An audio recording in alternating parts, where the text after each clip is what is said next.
Oh, hello. Yes.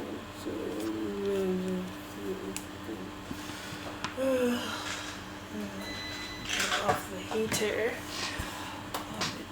So,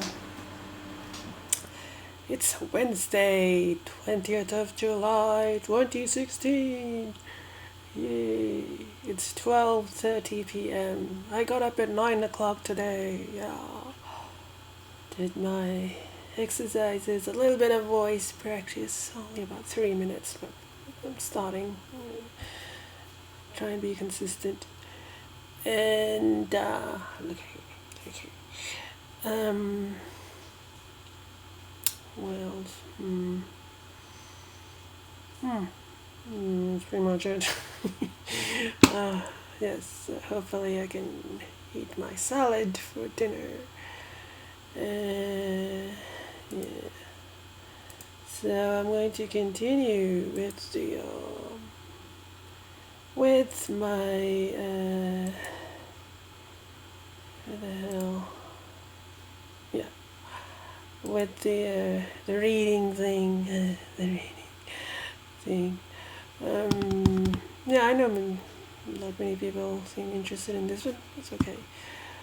Well, but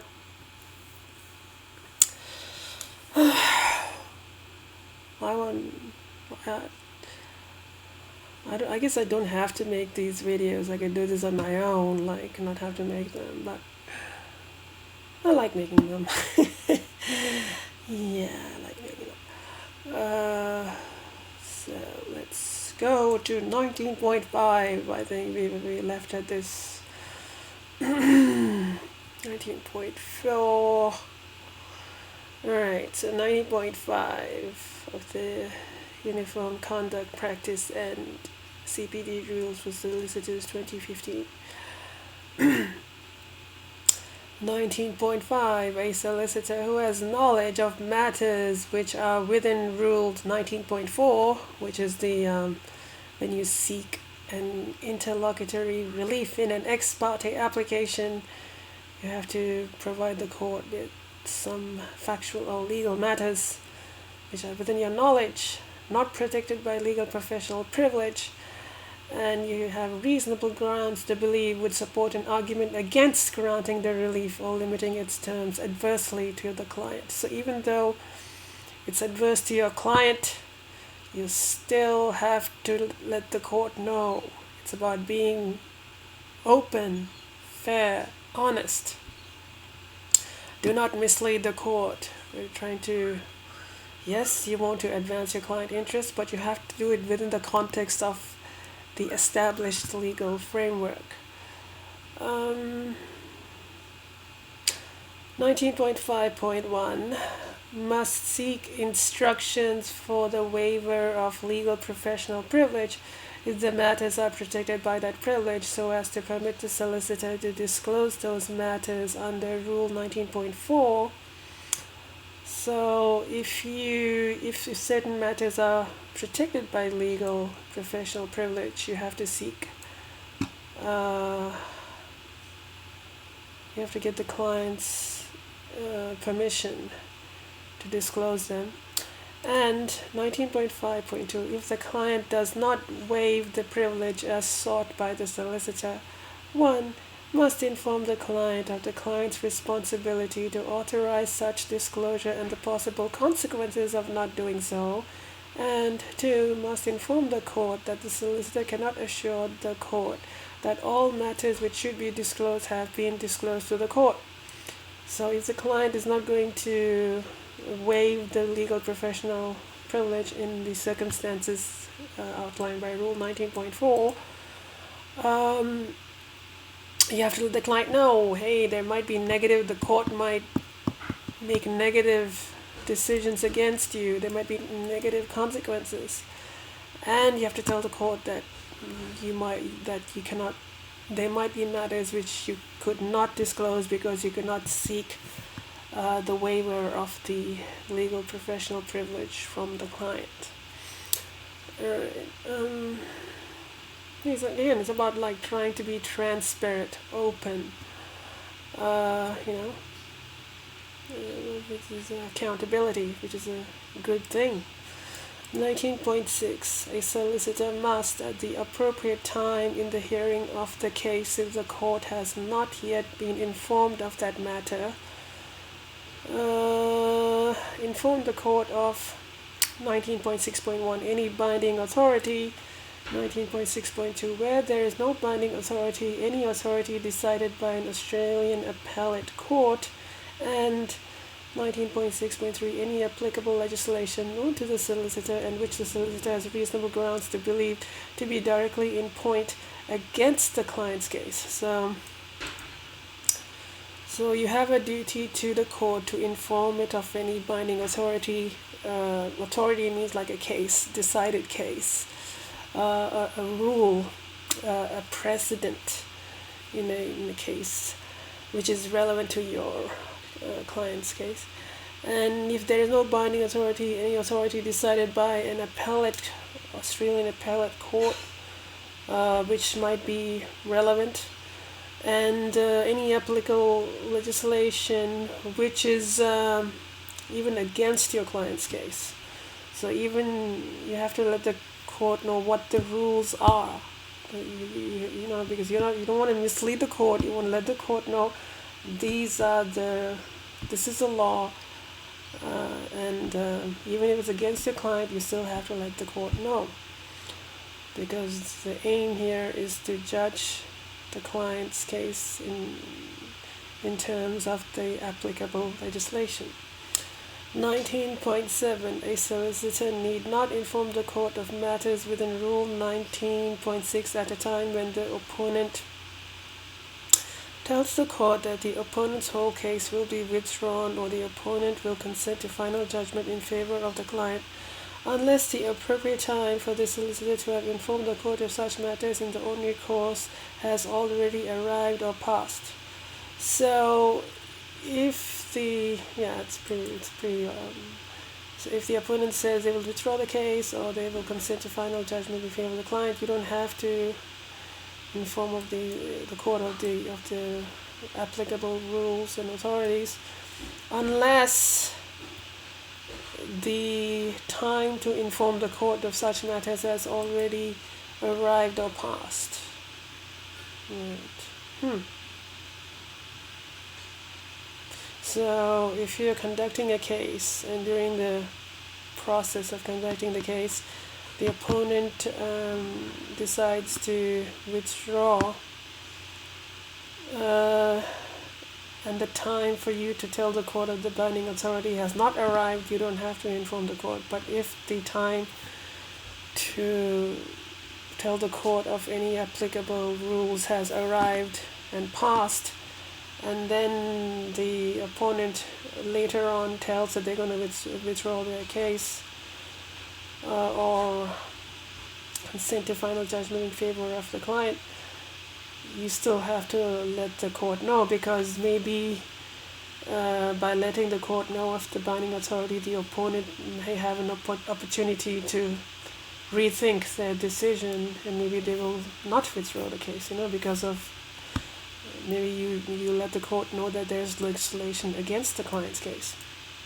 So again, like trying to make sure again, this rule is like, let's try and get at the truth. Let's try and decide the case fairly. Let's not use these procedural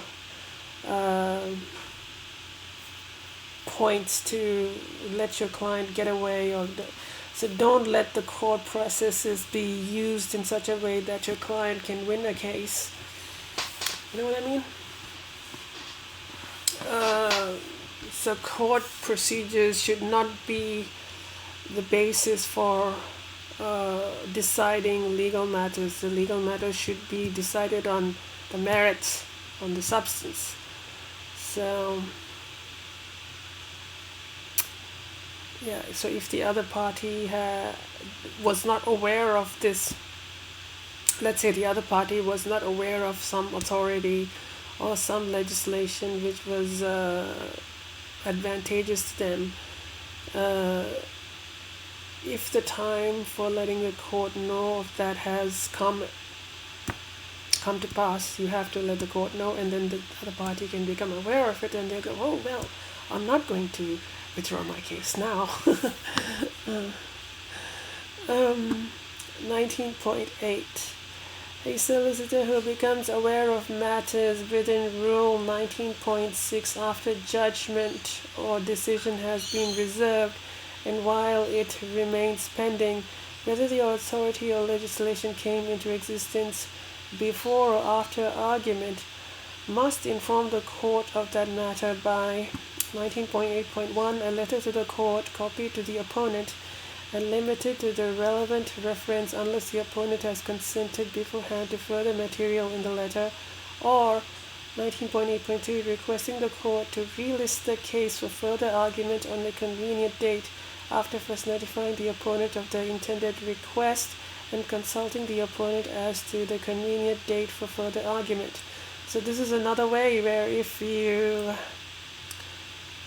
so even after judgment or decision has been reserved, let's say the authority or legislation came into effect while the case was being heard, because some cases can go on for months, then you have you have a responsibility to let the court know of that of that authority, of that legal legislative change or whatever, and you have to follow these processes. Letter to the court, convenient, or the word or here, you can request the court to release the case for further argument on a convenient date.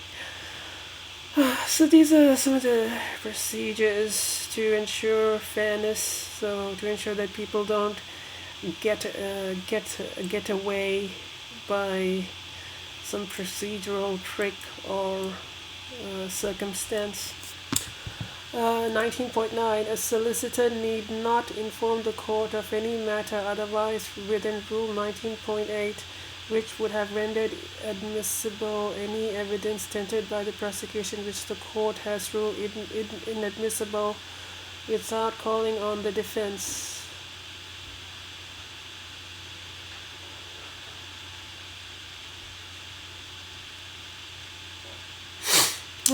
A solicitor need not inform the court of any matter otherwise within Rule 19.8, so this is the stuff, which would have rendered admissible any evidence tendered by the prosecution which the court has ruled inadmissible without calling on the defense. I'm not sure what calling on the defense mean. I guess so I have to get clarification on that. Anyway, so yeah, this is kind of technical, isn't it?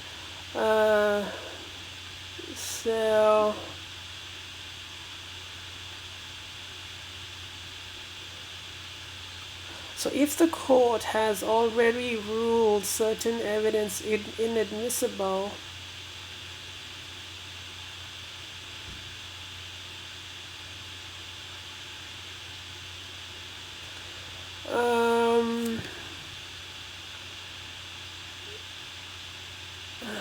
yeah, anyway, I'm not very sure what that exactly means, but if the court has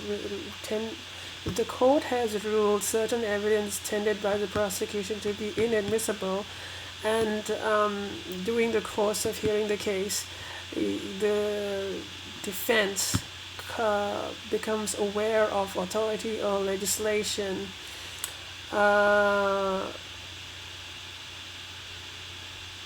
that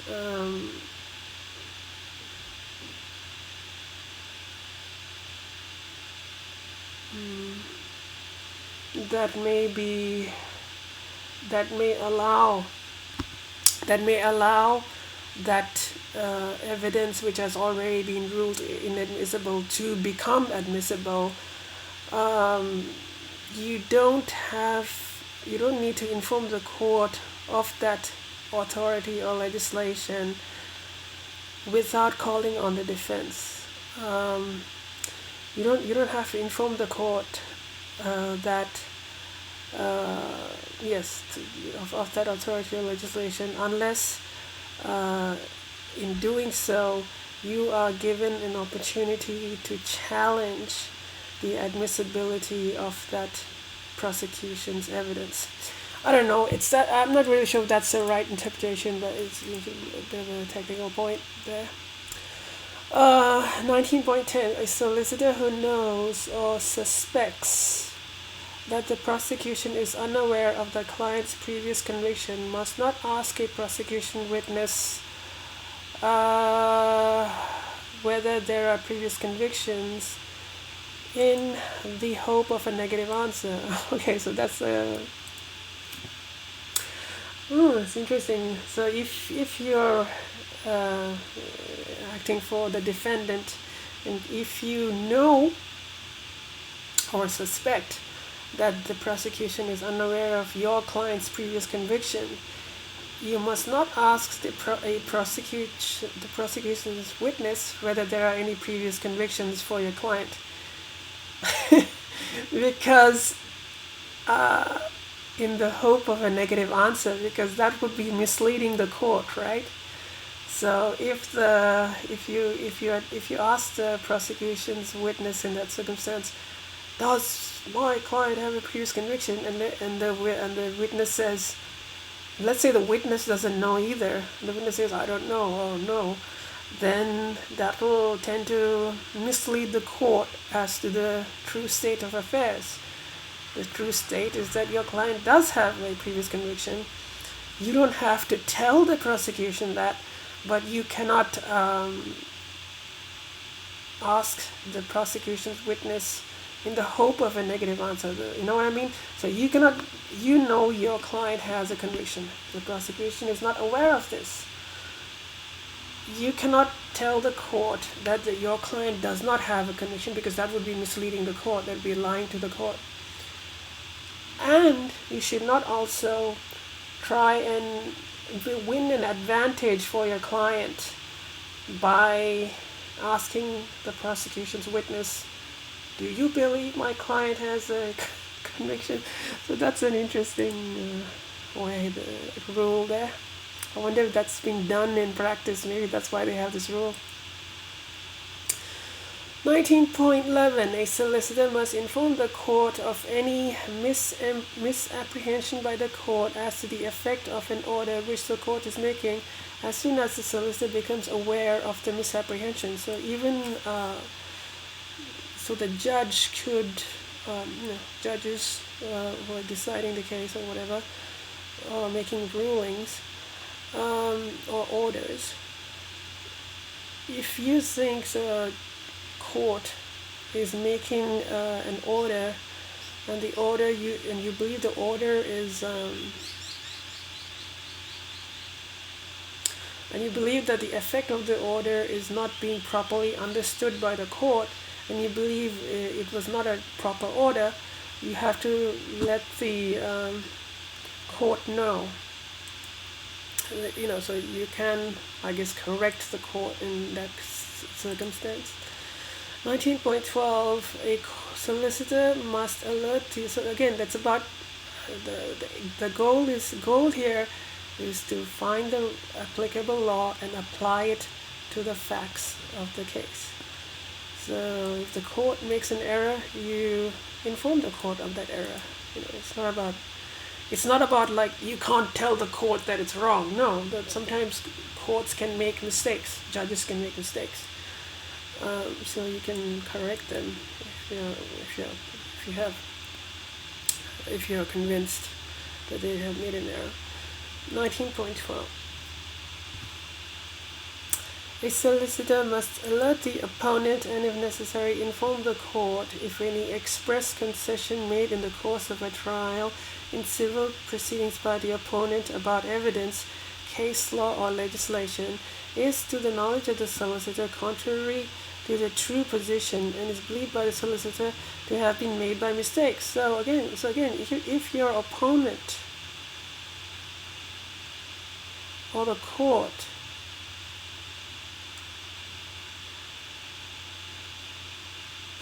If the opponent makes a concession in the course of a trial about evidence, case law, or legislation, if you believe that they have made an error, you have you must alert. So they use the word must. You have an obligation to alert the opponent and the court if you believe that their interpretation of the case law or legislation is not true, or is mistaken. Yeah, that's you have to. You don't want to take advantage of mistakes. Again, the goal is to find what the applicable law is, apply it to the facts. What are the legal issues? What are the facts? What's the applicable law? We're not trying. You shouldn't. That is the goal. Let's all work together, because you're part of the judicial process as a solicitor, as a prosecution, as the judge. You all three of you and everyone else involved are working together to administer the judicial process. So that's why even though you are representing your client, even though it's an adversarial system, you still have a role to play, and you have to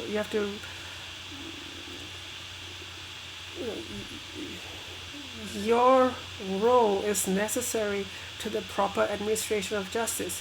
And so you have to honestly discover what the actual law is and not take advantage of procedures or errors or things like that to get your client to get an advantage for your client. No, the whole judicial process, they're all working together.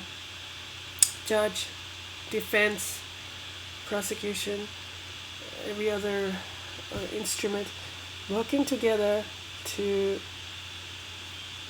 judge the case based on the applicable law. 20.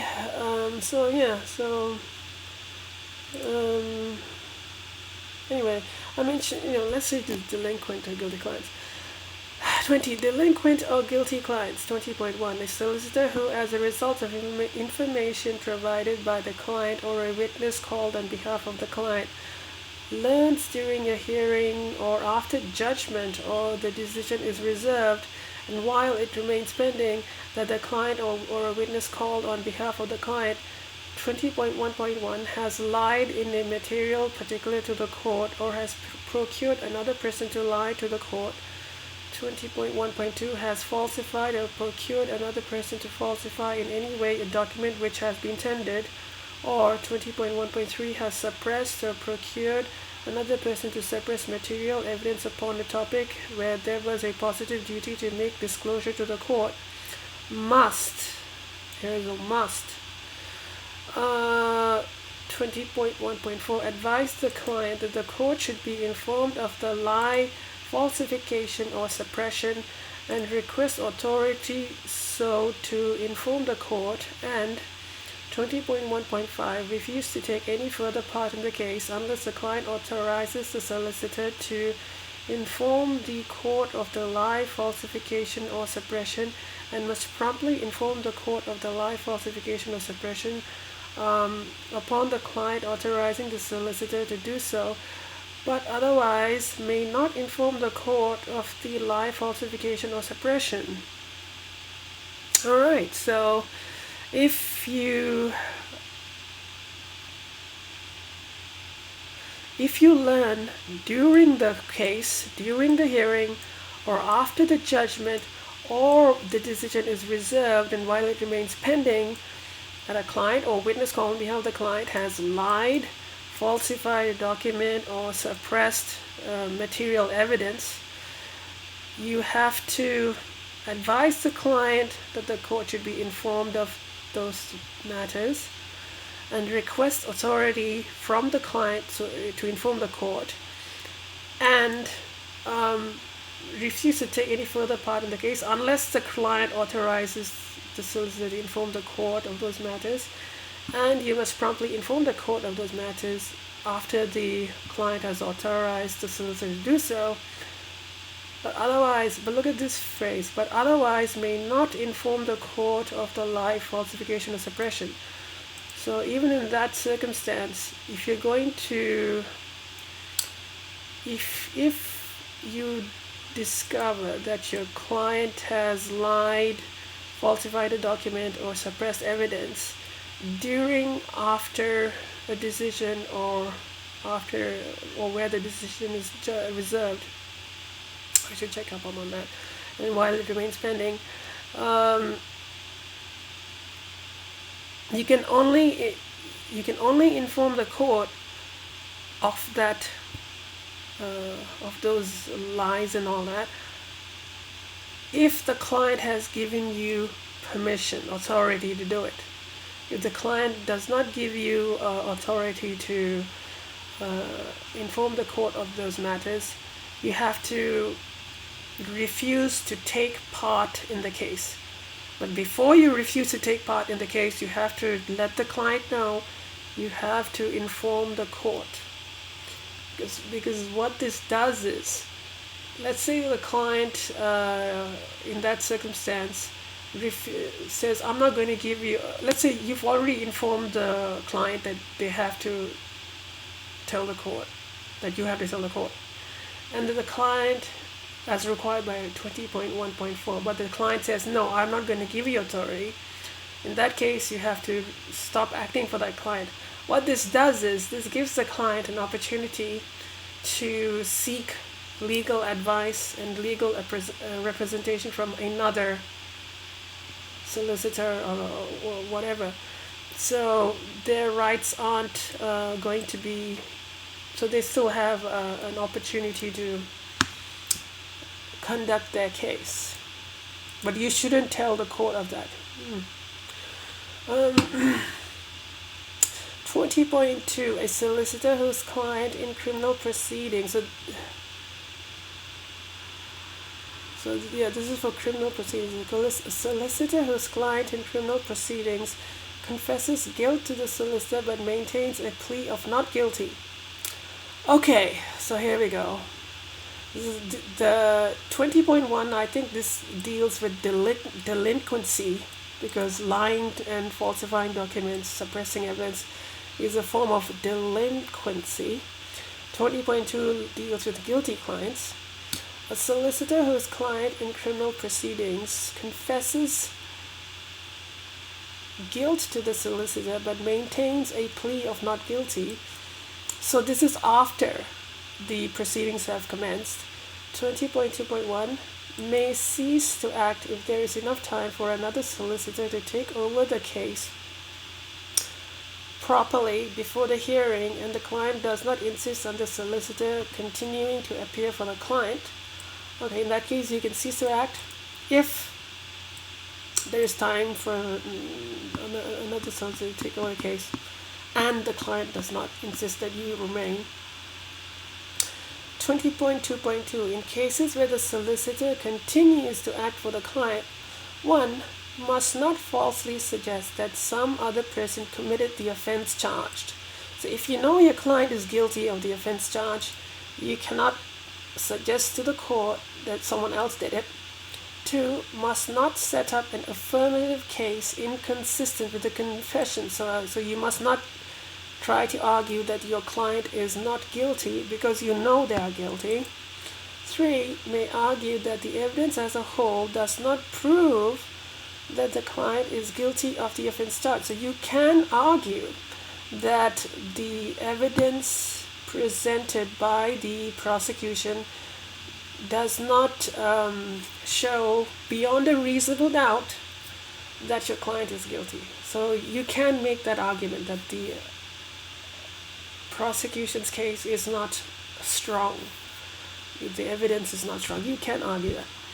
may argue that for some reason of law the client is not guilty of the offense charged, may argue that for some reason of law the client is not guilty of the offense charged, and may argue that for any other reason not prohibited by 1 and 2 the client should not be convicted of the offense charged. So as long as you don't say that someone else did the offense, as long as you don't say that your client is not guilty, you may argue for any other reason that your client should not be convicted of the offense. Maybe you may argue that your client had mental health problems or something like that. So this is for criminal proceedings. They don't limit it to serious offenses. So this can even be for summary offenses. Number 4 may argue that for some reason of law, the client is not guilty of the offense charge. So I'm not really sure examples of that reason of law. 20.2.3 must not continue to act if the client insists on giving evidence denying guilt or requires the making of a statement asserting the client's innocence. So if the client will try to say I'm not guilty when they have already said they're guilty, or saying that they're innocent, don't act in those circumstances. A solicitor 20.3. A solicitor whose client informs the solicitor that the client intends to disobey your court's order must, 20.3.1, advise the client against that course and warn the client of its dangers. 20.3.2, not advise the client how to carry out or conceal that course. And 20.3.3, not inform the court or the opponent of the client's intention unless 1. The client has authorized the solicitor to do so beforehand, or 2. The solicitor believes on reasonable grounds that the client's conduct constitutes a threat to any person's safety. So again, like you have to, you need the client's authority to disclose information that in the court, to the court, that might be detrimental to them. But on these circumstances you can. But if the client is going to do something that's going to be a threat to a person's safety, then you can inform the court or the opponent. Anyway, so this number 20 on delinquent or guilty clients is interesting. So I think I mentioned before about how you can act for guilty clients if you cannot suggest that they are not guilty if you know they are guilty. You cannot try and make an affirmative case for their innocence, but you can, because it's an adversarial system, you can force the opponent to make the case for the prosecution. I think the most interesting thing here is, for me, is 19.12.